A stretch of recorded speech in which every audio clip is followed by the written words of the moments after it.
खबर शामिल करते हैं हमारे नुमाइंदे फरमानुल्लाह मलीज़ई की। कोयटा शहर में दूसरे रोज़ भी लॉकडाउन जारी रहा। पुलिस और एफसी की तरफ से शहर के तमाम दाखिली रास्ते बंद कर दिए गए हैं। अंजुमन ताजरान बलूचिस्तान का लॉकडाउन के खिलाफ रहीम काकड़ और रहीम आगा की क़यादत में मुजाहिरे और धरने दिए गए। देखिए खसूसी रिपोर्ट हमारे नुमाइंदे फरमानुल्लाह मलीज़ई की। छोड़ रहे जो फैमिली को नहीं छोड़ रहे हैं और जो आम जो इसके जो बंदे हैं उसको छोड़ रहे हैं। कितने बंदे किए हुए हैं पुलिस की तरफ से।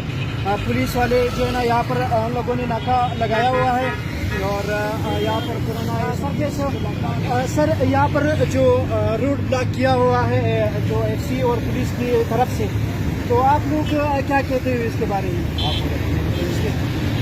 यार ये तो अगर गवर्नमेंट ऐसे कर रही है, बुरा नहीं कर रही है, अब आवाम तावन नहीं कर रही है, एक अच्छा काम कर रहे हैं कि कोरोना से बचत के लिए। आवाम अगर तावन कर रहे थे कि अभी आप देखो दूसरे रोड पे दूसरे रोड की गाड़ियाँ